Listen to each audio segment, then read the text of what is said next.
So today we have to talk about Discord. As you may have heard, maybe you've heard this, but Discord is going to be requiring age verification on some people somehow. No idea how that's going to work yet. I mean, they tell us, but until we get to the point of actually experiencing it, it just seems weird, right? Plus, there's the whole they're going to require people who they ask for age verification to do like a face scan or ID, and they promise it goes away right away. Again, we don't know until people actually do it and can go, oh yeah, they are doing what they say they're doing or not. Still not great. One of the services, I saw this on video. I've watched like 3 or 4 videos now on it. One of the services they were going to use or are using for age verification is called K-ID or KID, get it? And you could set this up real simply because D&D Beyond did it using KID.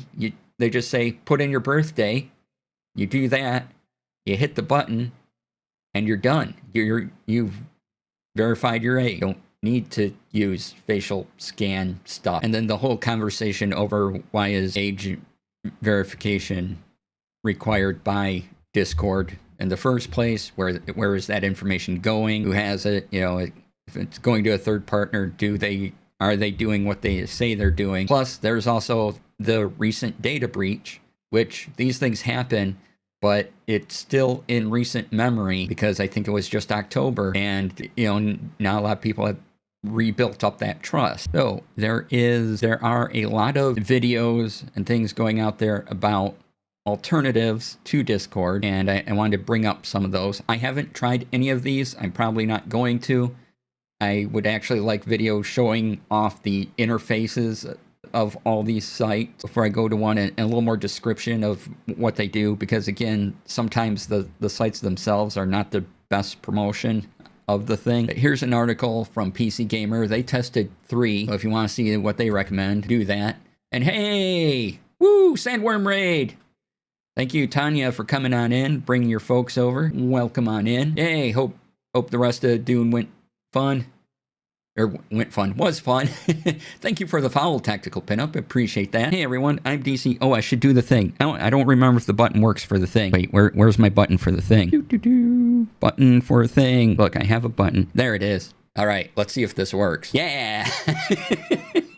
So I'm DC. You can find me all over the internet. DC Lasair. !DC in chat brings up my website and my Blue Sky profile, so you can follow me over there as well. I'm a producer of TTRPG Actual Plays, done many charity streams. I even produced the last 2 seasons of a show you may have heard of called Rivals of Waterdeep, which is fantastic, and you should go listen to it if you haven't, or even re-listen to it, because it's a fantastic show. I'm a moderator for a bunch of places. I talk about tech here on the channel on Fridays. Rest of the week is video games, and you'll find me talking about detective shows and comics and anime. And look, I go through a lot of rabbit holes, okay? The latest one being Obsidian, or perhaps the one I talk about the most being Obsidian, but you can follow it. Anyway, I was just getting started into talking. Oh, thank you for the lurk. Just getting started onto talking about Discord and the Discord around Discord, and how I was hoping for more videos on some of these Discord alternatives, like a look inside, what they do, how they're set up, and everything. And I wanted to point out a few I had seen. Again, I have not personally tried any of these. I'm unlikely. I'm just not going to try out 5 different alternatives. I don't have the time to do that. There's one called Root, built for action, according to their. And a lot of these sites are prepares to put social media in dumpster, pour lighter fluid on it, toss a match, and walk away. Yeah. Hey, Springleaf, welcome on in. Because, like, come on, y'all, I can't do this. Neither can I. And I'll get to that in a minute. But there's Root one, if you want to try any of these. There's one, it used to be called something else. Now it's called Stoat, Stoat. And some of the old branding, it still exists on their site if you go look. Also, we've been hearing a lot about TeamSpeak Beta 6 specifically, doing more Discord-like things. And there's one called Matrix, which seems to be gaining popularity. However, if you remember the Matrix movies, the being in the Matrix wasn't a good thing. The Matrix was controlled by evil things, and they were fought against. So I'm not sure why you would call something Matrix. I mean, I get Matrix is more than just the movies, but and term used, but still. Anyway, oh, that's still TeamSpeak. Well, yeah, it's still social media, right? That's TeamSpeak again. Sorry. Try Matrix. There we go. So if you want to check those out, and I don't know if any of them are actually Discord replacements. Do they have forums? Do they have webhooks? Because I have some webhooks. I have some very useful things that talk between one program and Discord and do some posting and other things. Do any of these have there? TeamSpeak, you can have, I think it's like 20 some people, then you got to pay for up to 30 some people in your community. So there's different pricing schemes, and I don't think any of these right now, none of them sound like they work as well as Discord. Just saying TeamSpeak made me feel all of my age, right? You know, I know I would miss forums. Guess we need to bring back MySpace, right? Tom, are you still out there? we need you. And so do you think that floppy disk will ever return? I mean, might as well, right? throw in floppy disk too, and hey, maybe zip drives. Ooh, cassette drives. Old media is hot media. It never went away. We just lost our drives, right? GeoCities, baby. Hey, Dre, welcome on in.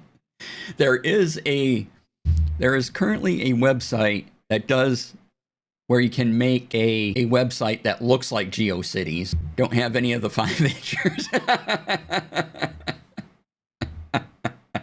Rex, hello, welcome on in. And so I don't know if any of these alternatives actually meet the functionality I'm getting out of Discord. And none of us really know what's going to happen. You know, what the Discord promise of not everybody is going to need to do this age verification thing. What actually happens to the age verification is something we can't look at because it hasn't happened yet. And is this just going to be more of, oh, we're all going to abandon Windows because we don't want Windows 11, and now Windows 11's at 1 billion users, and then we'll still all have Discord and, you know, everything like that. Is that just another one of those moments?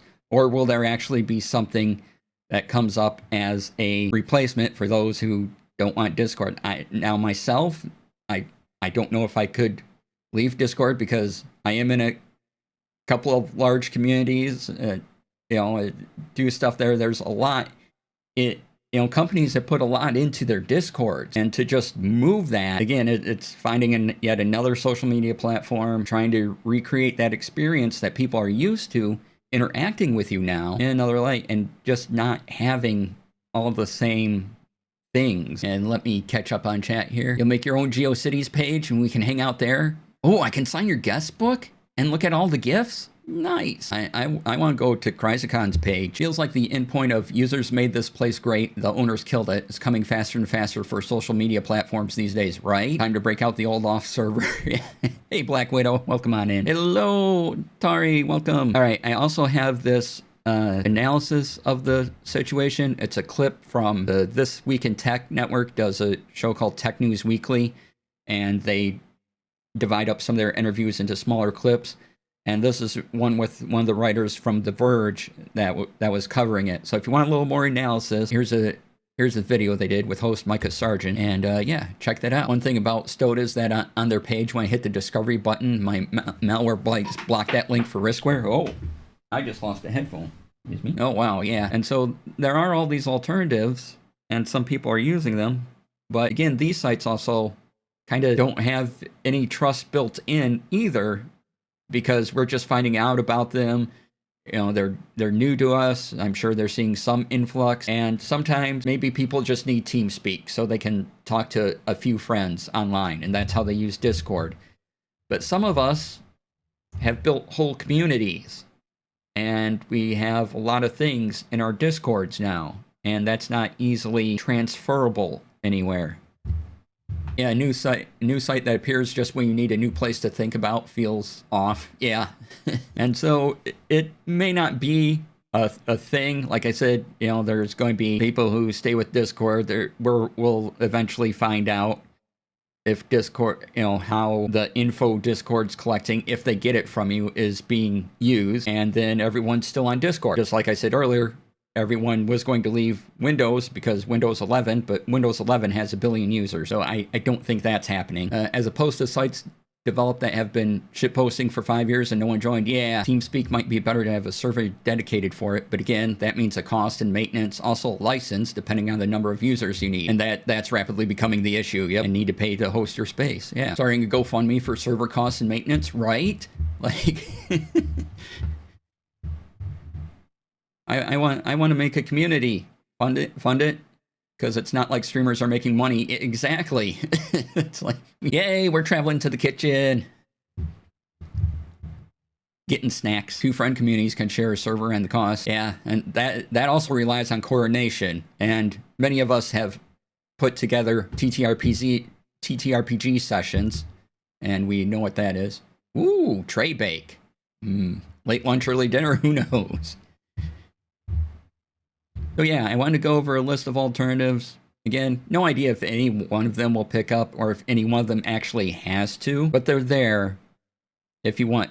And most of them will do the thing that Discord was originally, of listening, of, just being in a game and getting clear communication over the internet with friends. Most of these seem like they'll handle that. And then they have their own different guarantees of privacy and things like that. Are they as functional as Discord? I have no idea. I'd have to watch probably more videos on them to find out. Because right now all the videos are Discord doing thing, grr, and here's alternatives, but never really exploring any one alternative. Just mentioning it and like, I like this one, and here's a couple reasons why. Okay, but can I see a little more of the interface? What's going on here? There's just not enough information about any of these. And the frustrating part also is the waiting, because what will happen between now and the end of the month with Discord and how they're approaching their age verification thing could be wildly different. It's already kind of different from what it was, a few days ago. And so I gave some alternatives just so you can kind of be aware of them in case one takes off. These seem to be the ones that I see mentioned most often. And so if you do want to go off Discord, that's fine. I mean, I use Discord, and if you want to join my Discord, all you gotta do is subscribe to me on Patreon, either or any one of these places, right here on Twitch, my Patreon, or my Coffee, and I'll send you a link to the Discord. But I have a bunch of stuff there. I have a community, I know, and all of the rabbit holes that I go down are there. There's links for Tech Friday. There's a whole ton of things. Hey, JD lady, just think all platforms are eventually going to have the same process because it's becoming required in more and more jurisdictions? Yeah, yep. And if you were just joining us, I mentioned the KID verification thing, and Discord. One of the videos I saw said that Discord was going to be using that as well as some other place. You can use K-ID with just asking people to put in their birthday. How do I know? Because that's how D&D Beyond did it. They're like, hey, we gotta do an age thing, just put in a birthday, hit the button. That was it. And yeah, and there's a whole thing about age verification laws and are they necessary and all that, and that's well beyond my scope of things. But there's a huge disconnect between regulatory bodies requiring these verification and tech companies keeping that info safe. Yes, exactly that. I need the true Gen X experience of being carded that the moment I type 1 into the birth year field in the website just pops up, you're good, right? They only have the month and year. It's nearly impossible for someone to pinpoint exactly who we are. Exact DOB makes that more likely. Not a website telling us we are old, right? That'd be awesome. Yeah, I mean, because I shave. I have more of a baby face. I was carded into my 30s, but it's only DOB needed, and an idea might be an ID. Okay, only leave the date to be scanned. Yeah, because on Blue Sky, I'm like, hey, today's my birthday, so it's not a huge secret of when that is, and I'm sure there's things that you can even tell the year, and you do a little math. But yeah, and to answer your earlier question, yeah, I'm doing pretty good, thanks. Got carded long past when I should have, well into my 30s as well. I understand when you said when I shave my beard, I'm back in time. That also happens to me. Yeah. Yeah, I mean, honestly, this is just being lazy. I try just about personal information retention. What do you need? Why do you need it? And how responsible are you for keeping it? Exactly. It's that last question that platforms are like, I don't know. We're doing this thing, but we can't tell you how we're doing it, but we are doing it, and trust us, it'll be fine. So yeah, there's a lot of the angry videos of Discord did this, Discord did that, and there's not really any deeper analysis of it, of what it means to be moving from Discord. Most of these videos just seem, I just need voice chat, so any of these alternatives will be great, and that's just not the case for everybody. March 1st, everyone photoshopping the McLovin driver's license for Discord to scan.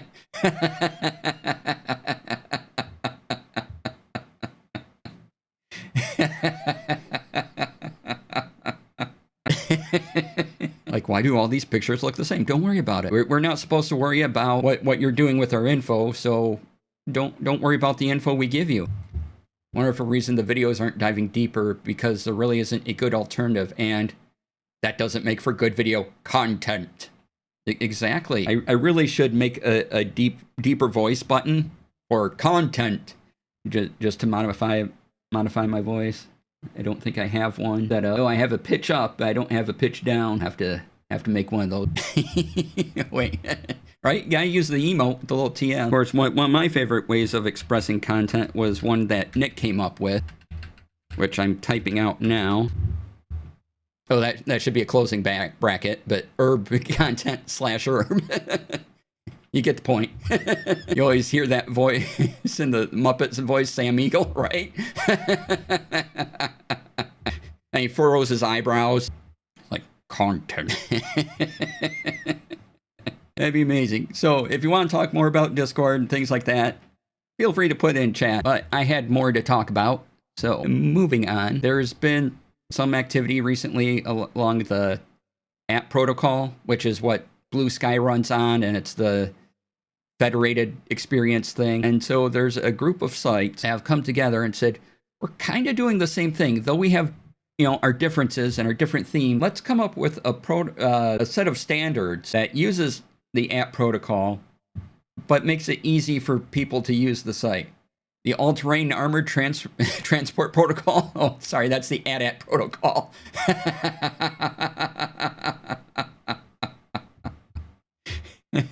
They got together. You may have. There's a site called Leaflet. You can follow them on Blue Sky. You can check out leaflet.pub. And there's a couple other people. They got together and said, let's just make a standard amongst us so that other people can use it. And, if you have your app protocol handle, you can kind of easily transfer things and have things to do. So if you are looking for maybe a microblogging platform or something like that, check out, again, I thought I copied something and I didn't. That was the video. Let me try that again. Copy URL, please. There we go. Go to standard.site, and that'll give you a couple of examples of people using it. Yeah, and all with the app protocol. That's where all the definitions are. So if you're programming a site like Leaflet or the other one called Packet or Offprint, now I'm just actually looking at Offprint.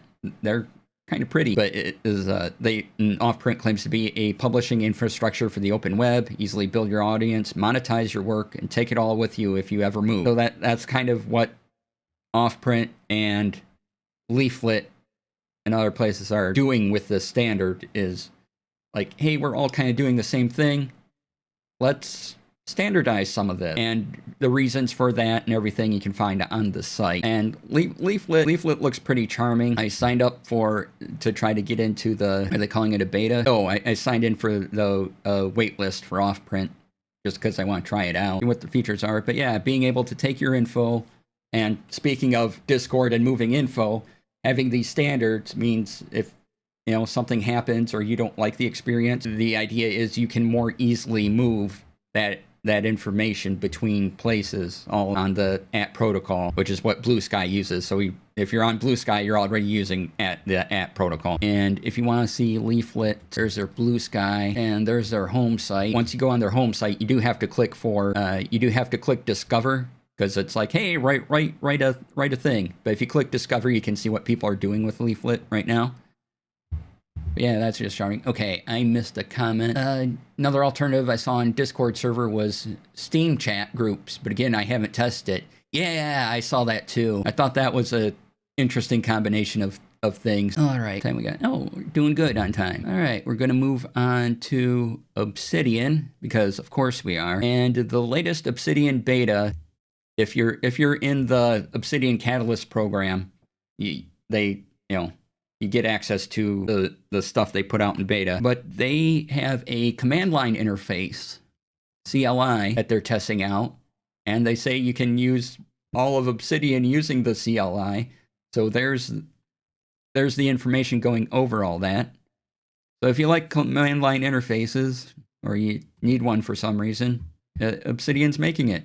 And I haven't downloaded it yet. I tend to keep my vaults off of the... I have purchased a Catalyst license. I just don't use it a lot. I kind of have a test vault, and that's where I would probably go, okay, I want this vault to be part of the beta just so I can try it out. But yeah, I thought this was pretty unique. I don't know how much use I will personally get out of it, but I was thinking it would be neat if they offer an API into it, that you could get some other things into, people could build other things that hook into the command line interface, and that might be kind of cool. But yeah, that link takes you to all the features, all the examples. It's in beta, it's still being tested and worked on.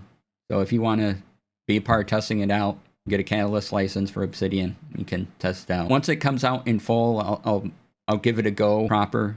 But you can create databases using it, and bookmarks, all sorts of things. So it's wild how many functions they're putting into the command line. Yeah. All right. That covers Obsidian for now. Might do some more Obsidian later. I did want to talk about a couple of websites I found that were neat, actually. So something fun. There is a app called OpenRGB. You can find it at openrgb.org, and it lets you connect your devices that have RGB and control them without needing the proprietary software that comes with, your keyboard or mouse or anything. It's open source. Whether it works with your device or not, you'll have to try, or I guess ask in their Discord. I like that. That's kind of cool. I like that. You're not dependent upon remembering where you got that manufacturer software. You can just download it. You could keep it on a drive somewhere should you need it again. I'm like, that's neat. Other site. I'm sure by now you've all seen those videos of people having tier lists, and so there's a website that does that for you called Quick Tier List, and you upload the images into it, drag and drop, and you can export your list as an image, and even reset your rankings or reset everything. Starts you at S tier all the way to D tier. Yeah, there's even an option that says streamer mode at the top. I'm not sure what that does. Just kind of moves it over. Not sure what's supposed to happen with streamer mode. I can click on it, and then it says exit streamer mode, and it just sort of shuffles the website over a little bit. I'm sure it's for something. If I were to put the screen on stream, that it might make more sense. But yeah, quick tier list. Do the things. Make your own lists. Share them around. Ooh, I could do a detective show tier list. That'd be fun. Like, bookish. S tier. All right, let me reload that. So if you have any other comments about anything we've talked about, let me know. Oh, there was another thing, a couple more things I forgot. I was going to wrap up the segment, but then I'm like, wait, hold on. So I came across this just the other day. Again, I'm looking into making solo TTRPG content on this channel. And someone has come up with a shorthand for when you're taking notes with your solo TTRPG. And you can find that there, called Lone Log. And yeah, it just uses 5 different symbols, and it goes through how you put it. So when you're making notes, just put the symbol next to it, and keep that consistent, and it's just a quick shorthand to remind yourself what you're doing. You can download it completely free. There's a markdown version, so you know that's the one I downloaded. And another thing where I went, that's pretty cool. Yay. So yeah, if you want to keep notes and keep track of what you rolled, things like that, this gives you an easy way to do that. And when I get set up for solo TTRPGs, first one I'm gonna do is this one, The Librarian's Apprentice. It sounds like a lot of fun. I think it'll be a good starter point. It's great packaging too. Pick that one at PAX Unplugged. Awesome. And let's see. Oh, I should have mentioned this earlier, but to kind of bring the mood into a weird spot again, this is an article over on Tech Radar.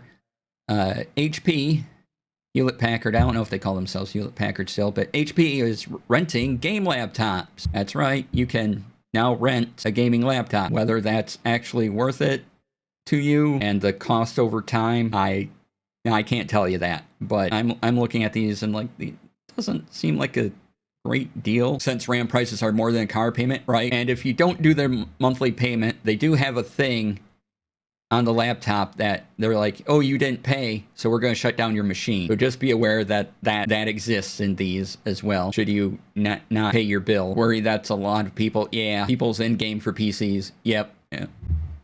No more only rent. Yeah. And they have 3 different tiers, and so you can check out all the packages on your own. See if any of them make sense. I'm not seeing that they're a great deal. I'm not really seeing the value. But again, if, like Leaf said, if RAM prices keep going up and you need a computer for something, this might be your alternative. Or depending on your needs, I've talked about mini PCs before. Maybe that's all the power you need, because there's a lot of great mini PCs out there right now. You can look at a subreddit for mini PCs. Just type it into your favorite search engine. And if that's all the power you need, consider a mini PC before consider renting one. Someday we should talk about how the logarithm ruined educational videos and write-ups online. Yes, we should. A lot of people would probably consider a mini, except the instructions are awful. Yeah, there's that. I mean, that's part of the reason I started talking about tech and OBS and things, because the standard things, I'm like, how is anyone supposed to understand this? And so I'm like, well, I have some experience related to this category. I can explain this and hopefully give a better understanding. So that's kind of what I tried to do, is make it easier to understand, or where the instructions fail, to go, hey, wait a minute, this is a thing I understood. So here's this thing. And that's why I take questions and all that so hopefully we have a conversation about understanding a thing. Wonder how the price of a new PC and upgrades is going to affect AAA game specs in future. Yeah, we don't know. I mean, we're all looking forward to the AI bubble bursting, which it probably will at some point. It just should happen sooner rather than later. And what will happen to RAM prices then, and then we'll go into some sort of flux again of where AI is more practical, where it isn't, where you just shouldn't use it at all, and maybe it'll lead to a little more reasonable discourse on it once people lose a bunch of money on it. It's unlikely, but I hope for good things. Oh, there was something else. If I can think of the name of it, there we go. Just gotta look at a message real quick to get the link. Okay, so this is for people with a Mac OS device, or an iOS or iPad OS. This person made a thing called Quick Subtitle, and what this does is you give it audio, right, an audio file, and it makes a transcript for you using the Apple API speech recognition. So the thing that comes on your Mac OS, the Apple speech recognition API, it goes, okay, here's the thing, here's a transcript, and it'll give you a subtitle file or a big blob of text. Now there is part of the program that is Gemini AI. However, you don't have to use it. If you want to use the Gemini AI, you just never click the one button This is it. And you can go through and see where that is before you even download. So that's something you like. And I asked my home game would be okay for me trying one of our sessions. I tried it. It does about a good job as the subtitles you see here, or the captions that auto generate on YouTube. It's about that level of subtitles. So if you're looking for just a quick thing, and then you can go through, and listen and correct what's there if you want. But yeah, it uses Apple's speech analyzer. That's what it's called. And so you don't even have to download anything additionally. Just takes your MP3, M4A, whatever you got, and goes, okay, here it is in a file. It's free if you want to try it out, or it's a one-time purchase. And like I said, it does have a thing where it will reach out to Gemini, and you don't have to use it to use the program. So because that'd be another cost to it too, right? Because those searches aren't free, and plus you're using AI. Yeah. All right. That's gonna wrap up the Tech Friday for this week. We have another whole hour to go if you're watching live. If you haven't been here before, usually about the first hour is the proper Tech Friday segment. Then I take a break. We say goodbye to the people watching the VOD over on YouTube. And when we come back, we just kind of relax and go over news that happened while I was prepping for stream that I may have missed. And we talk about TTRPGs or comics or anime or Obsidian, just anything really. So if you're watching the VOD of this over on YouTube, thank you for joining.